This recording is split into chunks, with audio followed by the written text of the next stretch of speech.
we're gonna show you how it all works here. So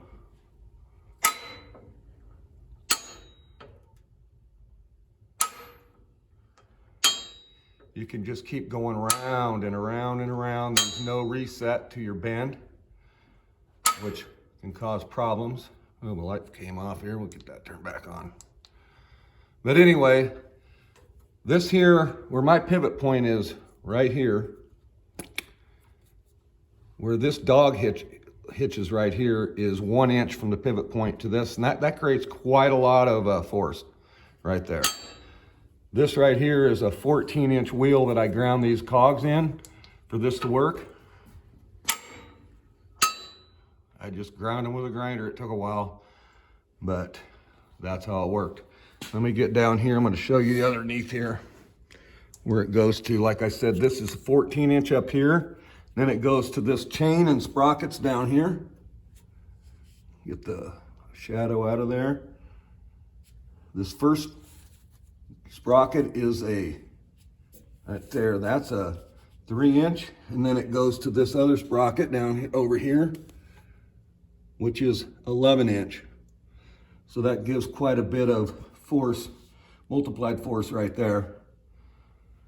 Oh, and again, this here lever, that where my force comes from by hand, is 22 inches. Like I said, this pivot point right here, or the difference between that, is 1 inch from the pivot point, where I get a lot of force right here.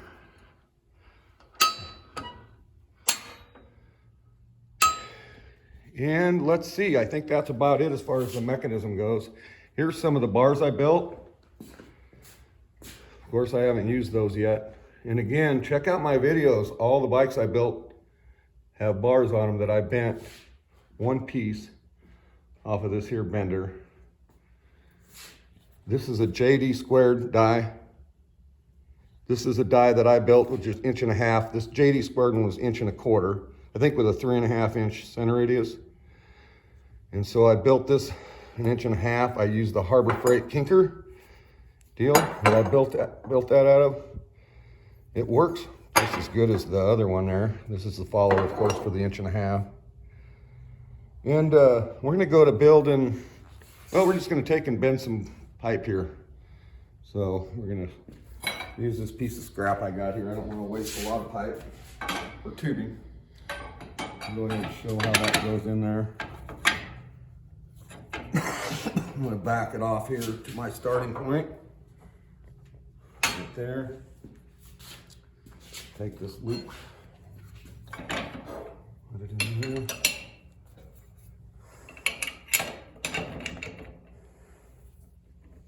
Keep all that kind of centered. I just kind of get it in there snug and then make sure she's all centered. Snug it up with a wrench.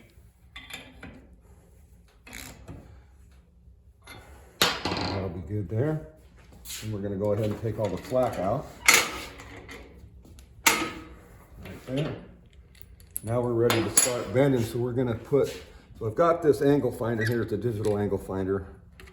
I put it in here. I know I put it at a certain mark right here, so the center of this is on the center of the shaft there, so the pivot point is correct. Back it back off against my pipe there, turn it on, set it to 0. And then we're starting at 0, so we'll be able to measure our bend accordingly. Now, if you want to show here, I'm using this scrap piece. So I got a bend right here. That's going to hit the follower pretty quick. So we're only going to bend until we hit that. So we're not to waste any tubing. So we're just going to bend that far just to show you how it works. And I'm just going to use one hand. It bends super easy.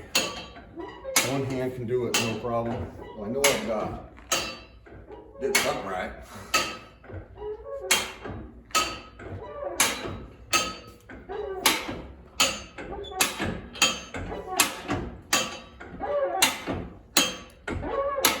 And again, you could just keep bending. If you had a die that was 360, you could do 360. This one's only 180, but we're just gonna go till that follower hits this other bend, and we're gonna stop. We're getting close now.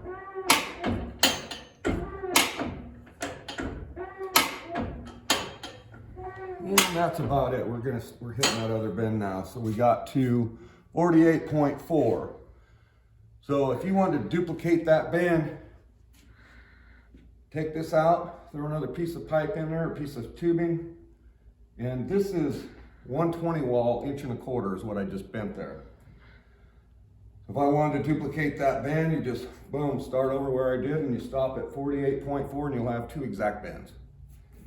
So that's about as easy as that gets. And I'm going to go ahead and pull that out of there. I'm going to release the pressure here, 1 cog at a time. Okay, now we're released. Go ahead and loosen up over here.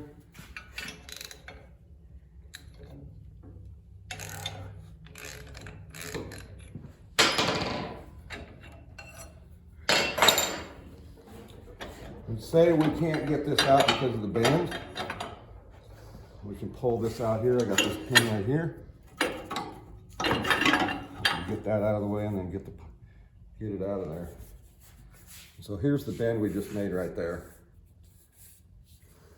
Well, it makes nice smooth bends. And don't forget to check out my other videos.